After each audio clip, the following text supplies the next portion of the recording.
This is Dr. Roger Green in his Church History course, Reformation to the Present. This is session number 18, The 19th Century Catholicism.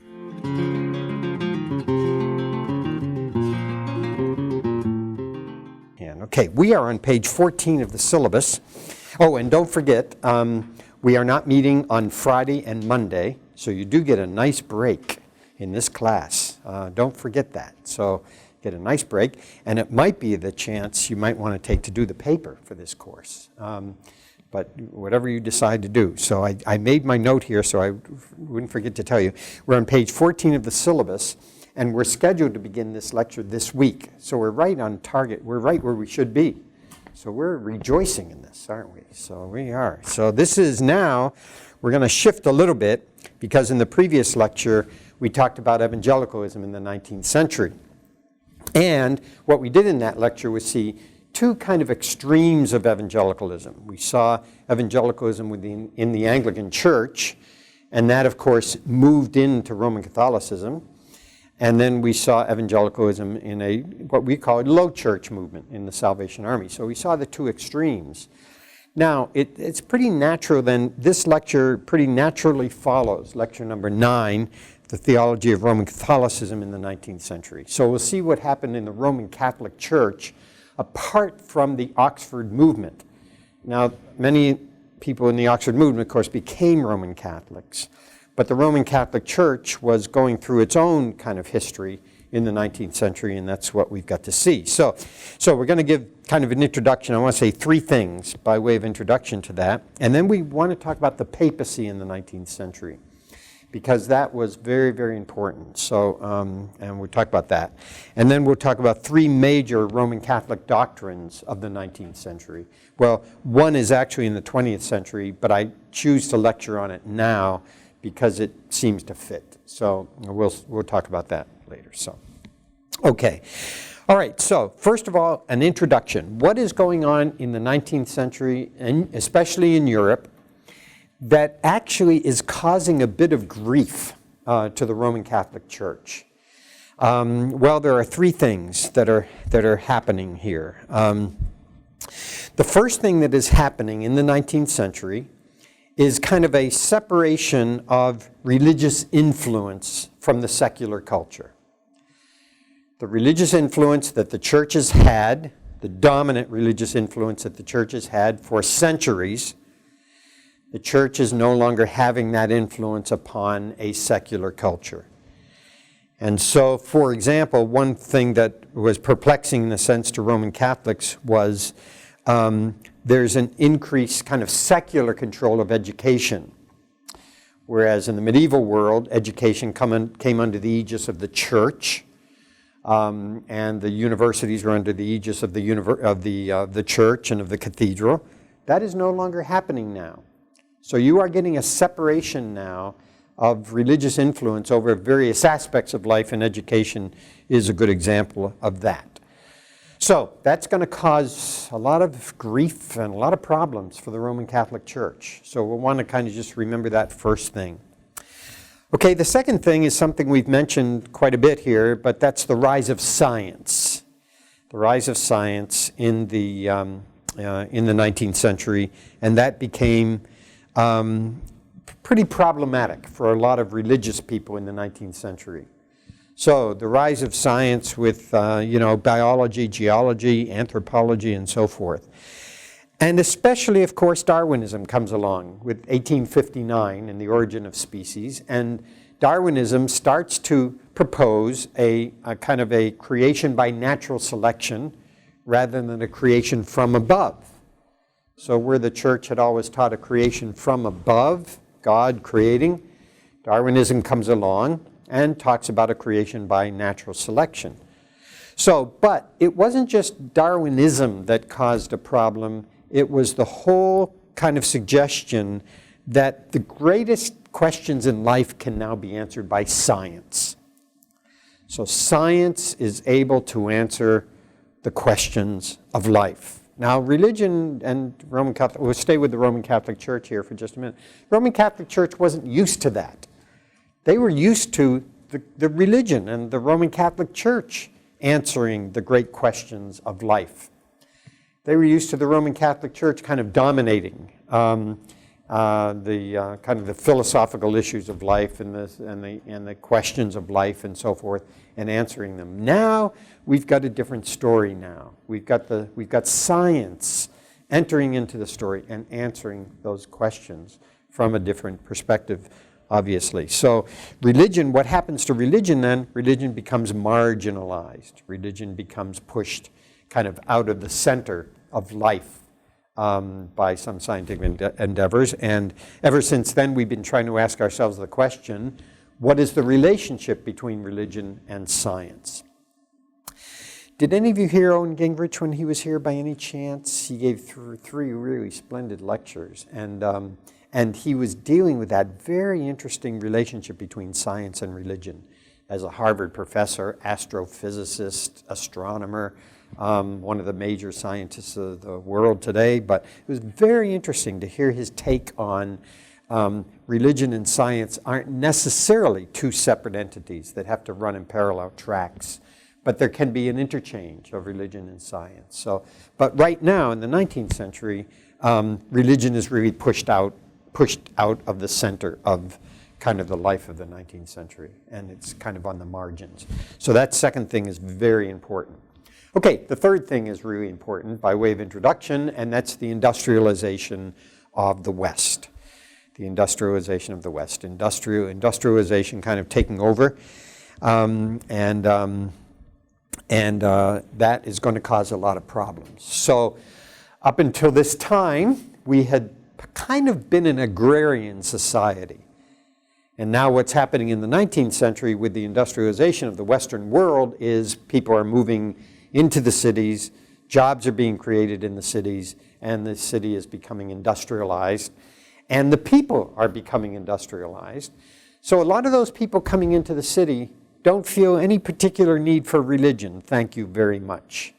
They've got their jobs, they've got their work, they've got their families, but religion becomes kind of marginalized for them. And also the church, now we'll just stay with the Roman Catholic Church for now, but the church did not know how to deal with people in the cities and to deal with the problems of the people in the cities. And so for a lot of people with the industrialization of the West, for a lot of people, the church has become obsolete. We do not need the church. We do not need religion. We do not need the preaching of the church anymore. It just doesn't speak to the needs of the industrial West. So those three things, by way of introduction to all of this, because it's hard to understand the Roman Catholic Church without understanding those three areas, kind of the separation and the marginalization of religion. Secondly, the kind of science as the means by which the great problems in lives are solved and the answers of life are given, and therefore the marginalization of religion, and thirdly, the industrialization. So let's try to remember those three things as we now move in to the Roman Catholic Church in the 19th century, what's happening there. Is part of the reason why the city folk didn't feel the need for religion as much as it because of the lifestyle, in an agrarian lifestyle, there's less surety because you're depending on the land to produce, and you kind of need to have a faith in God for that to all work through, and then industrial job is more consistent. And then with the industrialization, we kind of control now. We don't see God as controlling the natural world and controlling our lives. And in agrarian life, the church was very much kind of the center of the village, you know. Now you move into these great industrial cities like the industrial cities of England in the 19th century, and people start to figure, I'm controlling my own life with the work that I am doing. And I'm working in the factory, and the factory is producing goods, and people are buying the goods, so I'm earning money, so why do I need the church for any of this? Where did the church fit into any of this? And the church really did become marginalized in the 19th century in these great Western industrial cities. Yeah. So a lack of a dependence upon God that they had formerly known in a more agrarian society. I think that's true.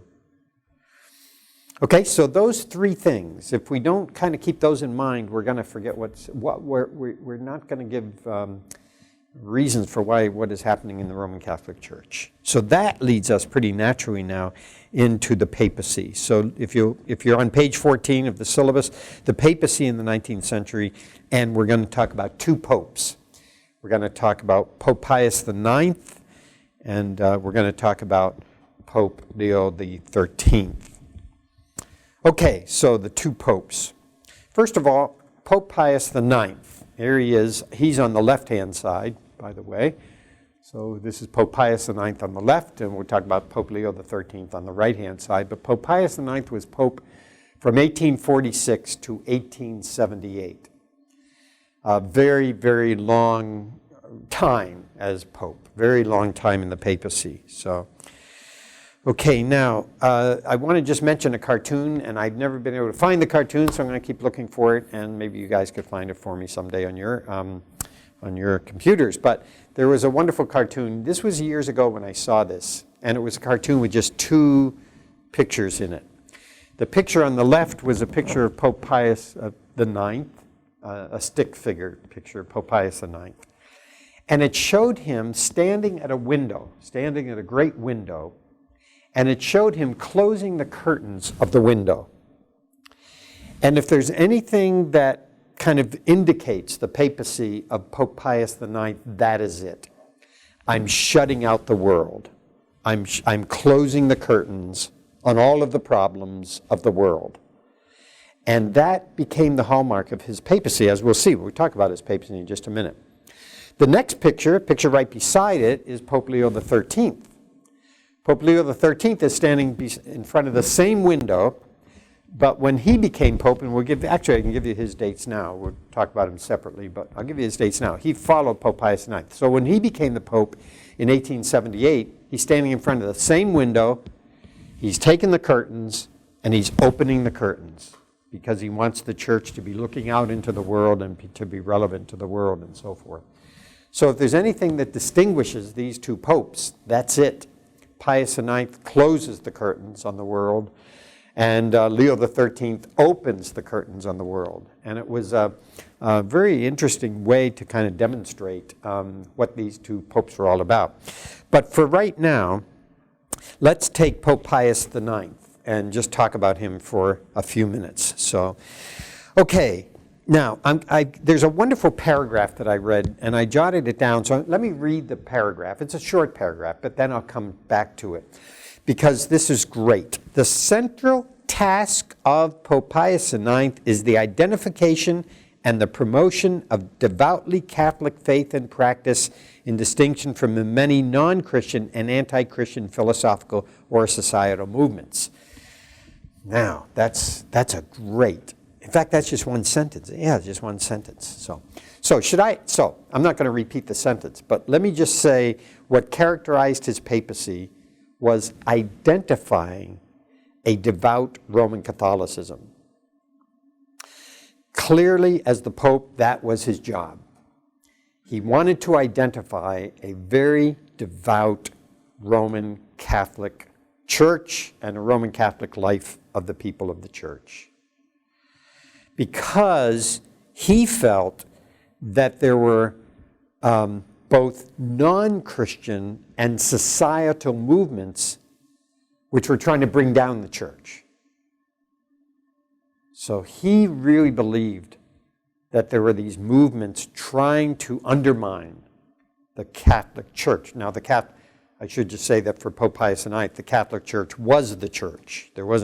He didn't acknowledge Protestantism or Eastern Orthodoxy. That is the church. So as far as he's concerned, these movements are trying to undermine the church. So if there's anything that identifies his task, his goal, his mission, that was it. Let's restore a devout Roman Catholicism in the face of these movements that are trying to do us in. Now, when it comes to those kind of enemies of the church that are trying to undermine the church, what we need to remember is that basically, especially in relationship to the state, the Roman Catholic Church had been pretty powerful for 1,000 years. In fact, for over 1,000 years, the Roman Catholic Church had been a powerhouse to take pretty seriously. It owned a tremendous amount of land. It had armies. It instated, it put in civil leaders. So remember how powerful the Roman Catholic Church was. Now you come to the 19th century, Pope Pius IX looks back on 1,000 years or 1,200 years and he says, what happened to us? We're not like we used to be. We don't have the power we used to have. We don't have the control we used to have. So where are we and why are we here now? So, long story short, he identified 4 enemies of the church, 4 societal enemies. So let me just mention them to you. Number 1, liberalism.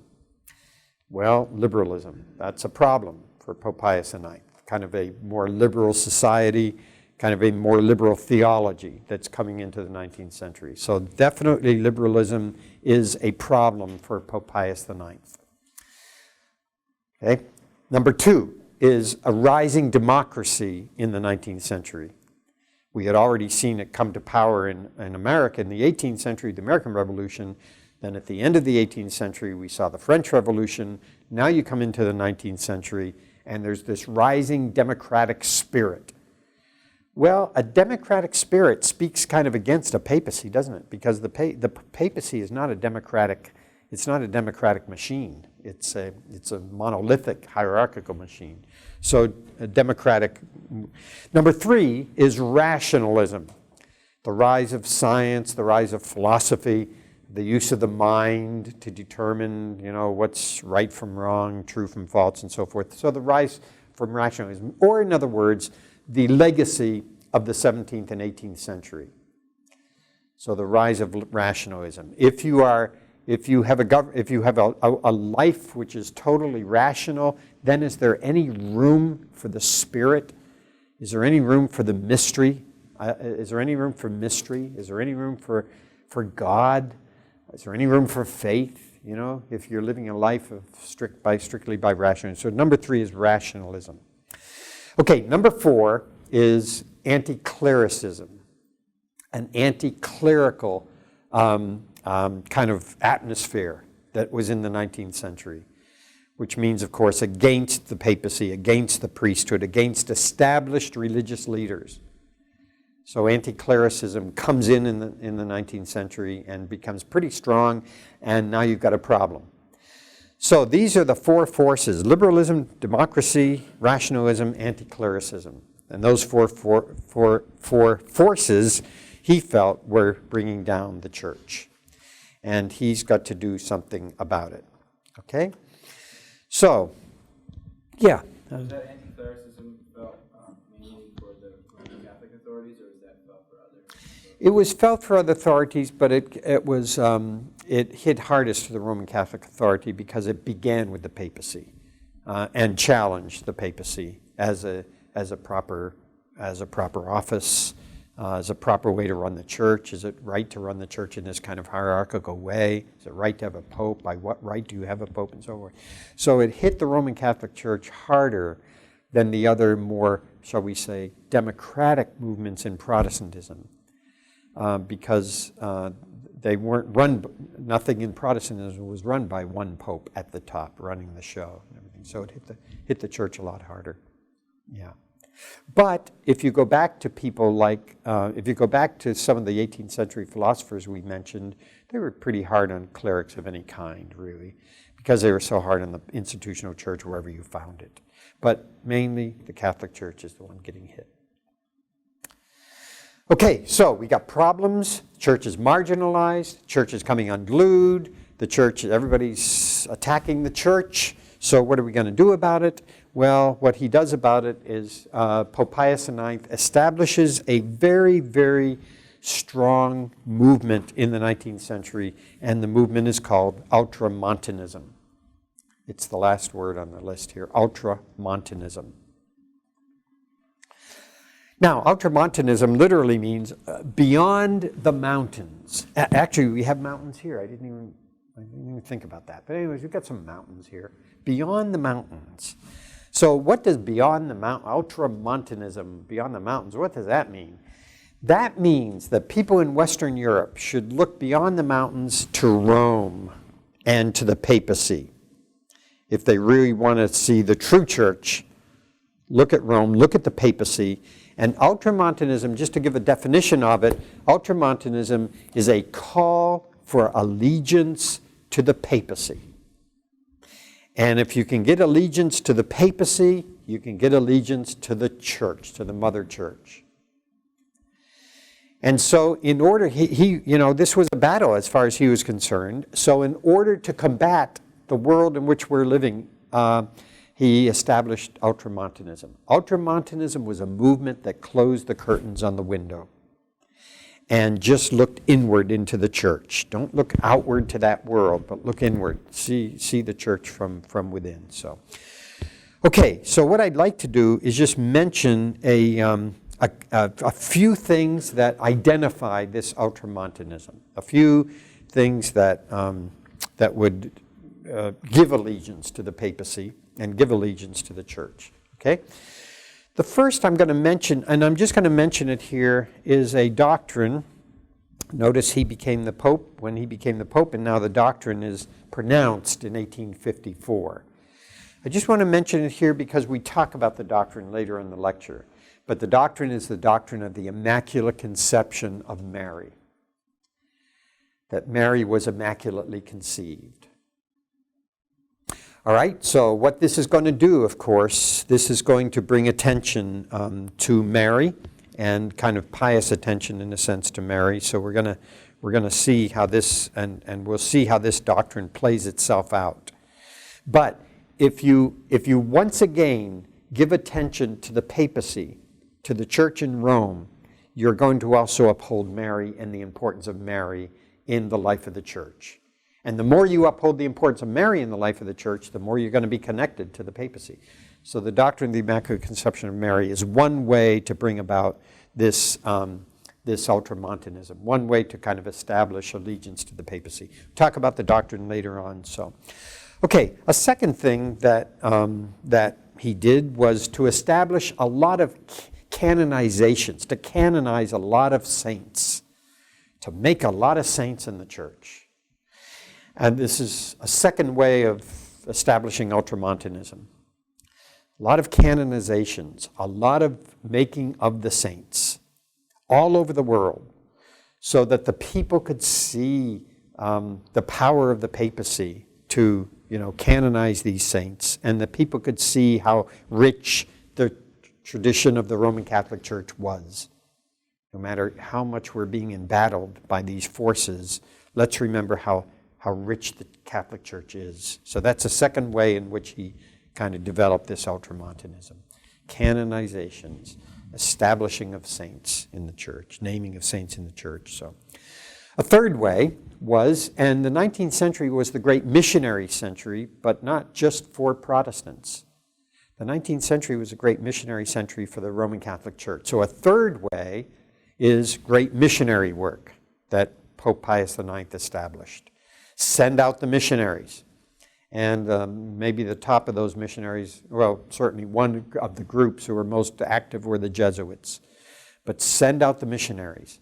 And these missionaries have an allegiance to the papacy, have an allegiance to the teachings of the Roman Catholic Church. So they're not just going to make Christians, they're going to make Roman Catholic Christians.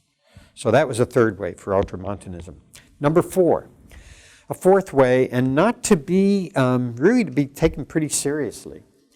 And if you fast forward, you saw this in the 20th century with John Paul II. But number 4 was by his own personal piety. He was portrayed as a man of great piety, great prayer, great devotion to God, to Christ, to Mary. And he wanted his example of piety to be established among Roman Catholics. So there's no kind of discounting his example of piety, trying to be a very pious person amidst a lot of adversity that was coming his way because he felt that the church was under attack. If you fast forward for just a minute, I think you could also see that in John Paul II. You remember John Paul II, right? Ted and I remember John Paul II. But do you guys remember John Paul II a little bit? Yeah, okay. Well, he was a very pious person, visibly pious person, a great man of prayer, very pious, in his preaching and ministering to people and so forth. So, well, Pius IX was like that. And so that he became kind of a model and an example to people. So, okay, another thing that he did, which was very important and which we will mention a little later as well, but he called a worldwide church council. He called a worldwide church council. And let me just see, I didn't put it down. Okay, the worldwide church council was called the Second Vatican Council. So the worldwide church council, he calls the council, I'm sorry, it's the First Vatican Council, wasn't the Second Vatican Council. First Vatican Council, it went from 1869 to 1870. So the Vatican Council. So he calls this Vatican Council. It's of the worldwide leaders of the church coming together. And why did he have to call this council? Well, he had to call this council to come together to really form and shape the church in opposition to the broader world which was trying to undo the church. So he calls the council, the First Vatican Council. And the First Vatican Council has, is pretty important. Now, we've seen a few councils. Remember the Council of Trent, the post-Reformation Council? Remember that? We talked about that. So we've seen how important these ecumenical councils are for the Catholic Church, and he calls a council together, and we'll mention a couple of things about that council. So, okay, another thing. Now, this is Ultramontanism. This is establishing the Roman Catholic Church against all the pressures and all the enemies of the church. But another thing that he did was he established another doctrine that we'll be talking about later, and it was called the infallibility of the Pope, 1870. It was established by Pius IX. It was actually finally confirmed at the Vatican Council, but the infallibility of the Pope. Now, because we're going to be talking about the infallibility of the Pope, we won't define it here. Needless to say, it was a very important doctrine because it gave a lot of power to the papacy. You can just tell by the language, the infallibility of the Pope. So there it is. So, okay, and one other thing that he did to try to establish this Ultramontanism, he tried to really strengthen the ties of the Roman Catholic Church to other states, to other places. All right, so for example, he's the Pope who reestablished the hierarchy of the Roman Catholic Church in England. Remember we said with the Oxford movement there was this kind of reestablishment of the hierarchy in England? Well, he happened to be the Pope who was the Pope when this happened. So he feels he can come from a position of strength now because he feels he's strengthened the church, he's shored up the church, he's got the church being what it was intended to be. So he feels he's in a good position now to speak to the states like England and other states and establish the hierarchy there. Okay, so that is Leo IX, Pius IX. He closes the curtains on the world. In a sense, he turns his back on that window with the curtains closed, and he looks just at the church, and he's trying to shape up the church with this movement called Ultramontanism. So before we get to Leo XIII, any questions about Pius IX? Really, really important Pope. You'll see him again in your lifetime. So Pius IX. Any questions about him at all? Really important guy. Okay. All right. Let's go back then to Leo XIII. Leo XIII is on the right, and he was the Pope from 1878. He succeeded Pius IX, Pope from 1878 to 1903. So, okay. What does Pope Leo XIII do? Goes to the window. He opens the curtains of the window. He wants the church to be a church relevant to that world outside that window. So he wanted the church to be relevant. He wanted the church to have a meaningful ministry to the world in which the church lived. He was the exact opposite of Pius IX. You couldn't have two more extremely opposite people in the papacy. And obviously, the fact that they elected him as pope meant that the leaders of the church didn't like the way that Pius IX had taken the church in terms of closing the curtains, turning your back on the world, and just trying to shape up the church. Obviously, if they had liked that, they would have voted someone else in as pope. But they wanted something different, and they got something different with Leo XIII, no doubt about that. So he wants to come to terms with the modern world. So the question is, how does he come to terms with the modern world? Okay, how does he do that? Okay, I'm just going to mentioning a few things. Number one, he wants the clerics, the ministers, the priests, the ministers of the gospel. He wants them to be relevant to where they are. He wants to overcome the anti-clericism that happened under Pius IX. So he wants the clerics, he wants the ministers, he wants the priests to be able to relate to the world in which they find themselves. Now, actually, I don't know how Pope Leo XIII himself felt about, I don't know how Pope Leo XIII himself felt about the, why am I doing that? Okay, the infallibility of the Pope. But there's no question that the infallibility of the Pope doctrine disenfranchised the Protestants and disenfranchised the Eastern Orthodox and disenfranchised some very important Catholic leaders. And Leo XIII was aware of this, that this doctrine really hurt the church more than helped the church. And so he's got to try to overcome this anti-clericism that grew up. It was already growing, but then the doctrine of the infallibility of the Pope is pronounced, and it grew even further. So people couldn't understand this at all. And so Pope Leo XIII wants to kind of overcome this anti-clericism that's going on and lead the church into a better and more relevant way. So, okay, a second thing that Pope Leo XIII was good at, and that is improving diplomatic relationships. Now, Pius IX did a little bit about that, but he was able to improve diplomatic relationships. He was able to build on what Pius IX had done. Now, here's a long story made short with Leo XIII. Leo XIII really felt that he was going to be able to recover some of the land that the church had owned in previous days. So Leo XIII thought that maybe papal land can be a lot bigger than it is. But he was very, very disappointed in that. And so the only papal state that he ended up with was the Vatican.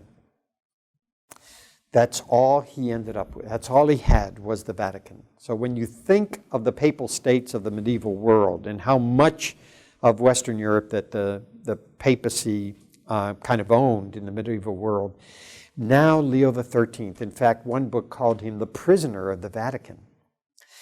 Have any of you been to the Vatican? Have any of you been to Rome? We want to go to the Vatican. Let's take a trip to the Vatican together and see the Vatican. Well, the Vatican is pretty small.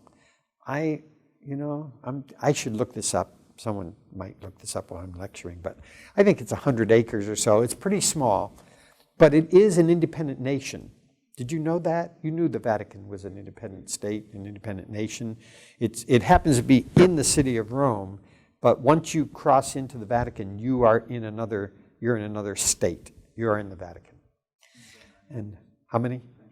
109 acres. 109 acres, that's all you got. I mean, Gordon College, we're sitting on a few hundred acres here, but the central campus is maybe 100 acres. So it's about as big as Gordon College. But it is a state. It has its own police force. It has its own post office. It has its own And the governor of the state is the Pope, of course. So Leo XIII was a bit disappointed, but what he came to grips with is, from this state, I am going to be able to speak to other nation states. From the Vatican, I'll be able to speak to America and England and France and so forth. And do we send a diplomat? Do we have a diplomat that goes to the Vatican? Anybody know? Do we or don't we? Do we have a diplomat? Do we exchange diplomats with the Vatican? The answer to that is yes. And one of the diplomats you might be familiar with is a previous mayor of the city of Boston, Mayor Flynn. He became, after he was mayor, he went to be the diplomat, the ambassador to the Vatican. So yes, we do have an ambassador in the Vatican, and they've got an ambassador in Washington too. So we exchange ambassadors. But yeah. Yes, I did know. We're going to find out. I have a feeling in just a minute because someone's on the Vatican page. But my guess it's 4,000, 3,000, 4,000, 5,000 or so. Huge number of visitors coming into the Vatican every day and so forth. What's 790? Okay, I'm surprised. I thought it was larger than that. 798. That's not many people. That's half the student population of Gordon College. 798. I thought a couple of 3,000 or 4,000. Okay, there you go. And who guards the Vatican? Tell me that. This has nothing to do with anything, but anyways, who guards the Vatican? The Swiss guards guard the Vatican. They guard the Vatican in uniforms created by whom? The uniforms are strange. I know you're going to look up the uniforms, but the uniforms are strange-looking uniforms, aren't they? And who designed those uniforms of the Swiss Guard? Michelangelo. Michelangelo designed those uniforms. So, yeah, it's fascinating. I've never gone into the Vatican, but I've been in that area, gone into St. Peter's Church and everything. So, but anyways, what happens to Leo XIII is he reconciles himself to the fact that the papacy is never going to own countries like it used to. It's going to own, we own the Vatican. That's what we own. That's our state. So from there, he tried to make the best of that, and from there he tried to have all these diplomatic relations and so forth. So, okay, another thing about Leo XIII, and that is I'll mention his other contributions, and then at the end I want to mention his greatest contribution. So other things that he did, the things we mentioned are pretty major things, but here's some other things that he did that he wanted to kind of reach out in a sense. Another thing he did was Leo XIII encouraged Roman Catholics to study the Bible. So he encouraged Roman Catholics to study the Bible so that the Bible and the Scriptures would not only be in the hands of the papacy and priests, but would be in the hands of the people as well.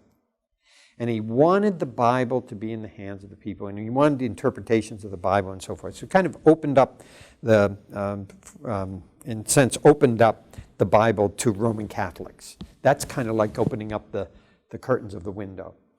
Another thing he did was he opened up the Vatican archives. The Vatican archives had been closed. He opens up the Vatican archives to the public. So people can come into the Vatican archives and research the history of the Roman Catholic Church. Now, I've never been to the Vatican archives, but I don't expect that everything is open to the public. And I think you would have to be a scholar, a pretty high recommendation to go to the Vatican archives. But nevertheless, he opened up the Vatican archives. So, okay, and another thing that he did is he reached out to the Anglican Church. He actually wrote a papal letter to the Anglican Church called Ad Anglos, to the Anglicans. So, there again, Pope Pius IX, when it came to the Anglican Church, what had he done? He closed the curtains of the window, turned his back on the Anglican Church. What did Pope Leo XIII do? Opened up the curtains and looked out toward the Anglican Church and tried to see what they had in common with their nearest. Anglicanism would have been their nearest kind of doctrinal, theological, group. So especially since Anglicans were becoming Roman Catholics. All right, now, long story short on this one, Leo XIII actually, I think in his heart, he wanted Anglican priests. He wanted to ordain Anglican priests who, now, a lot of Anglican priests became Roman Catholic priests, but he, in his heart, probably wanted Anglican priests to become Roman Catholics who had been married, but that wasn't going to happen, not in his day. It happens along in the middle of the 20th century, but not in his day. But in any case, he really reaches out to the Anglican Church and wants the Anglican Church to become part of the Roman Catholic Church. So the letter to the Anglicans, Ad Anglos, is an important letter from Leo XIII. It shows him his kind of reaching out. So, all right, now I've saved the most important contribution of his to the last. So let's talk about the most important thing that he did as the Pope. Pius IX, by closing the curtains, Pius IX had ignored the kind of the destructive aspects of the industrialization of the West. He had ignored the poverty of people, the terrible working conditions of people, the labor conditions of people, and children being put into the factory system and so forth, long hours, little pay and everything.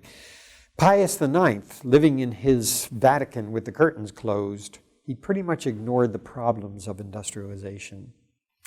The great contribution that Leo XIII made was opening the curtains and not ignoring the problems of the industrial West and the problems that industrialization had created. And so Leo XIII says, I want the Roman Catholic Church to minister to the poor, to minister to the working classes, and to alleviate some of the suffering of the people in these major cities. I want the Roman Catholic Church to have something to do with that. Just a quick story that doesn't have anything to do with this, but that's all right. We understand. But you've all been to New York City, right? Is there anyone here who hasn't been to New York? Not New York City. Okay. We should take a trip to New York City. So you've all been to New York City. Well, when you go to New York City, the next time you go to New York City, there's a museum you have to see. So this has nothing to do with this. But anyways, there's a museum you have to see. And it's the Lower East Side Tenement Museum. Have you seen that? Have you been there? Isn't it great? It's called the. Okay, all right, and we're going back again. It's the Lower East Side Tenement Museum.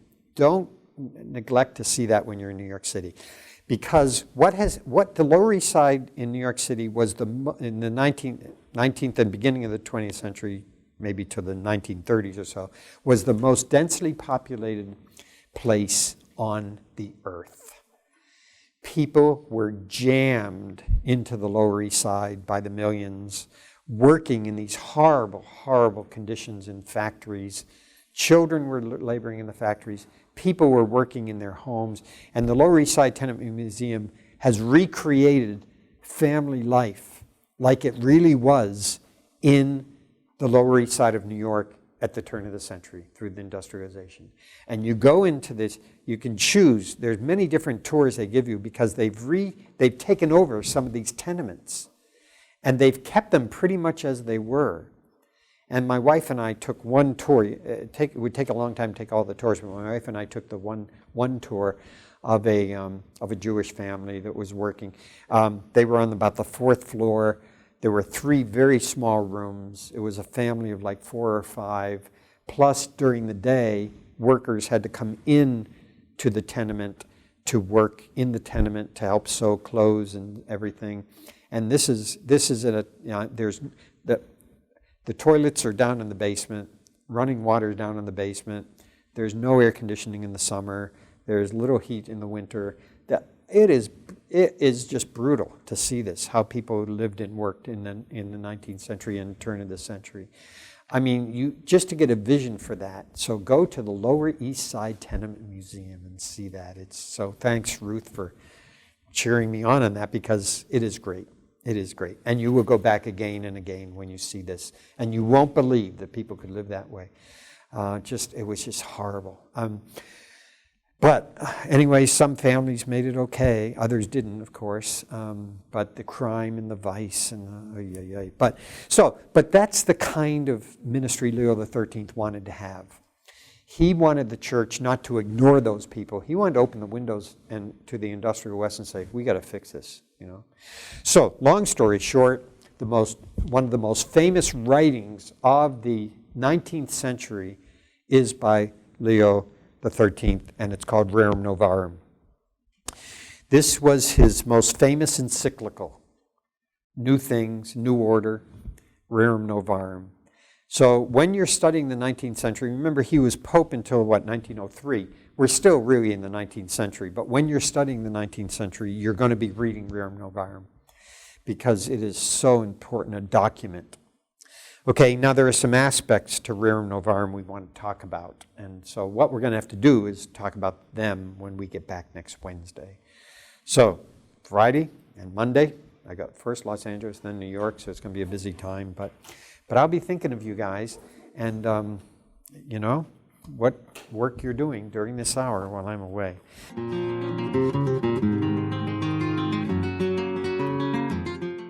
This is Dr. Roger Green in his Church History course, Reformation to the Present. This is session number 18, The 19th Century Catholicism.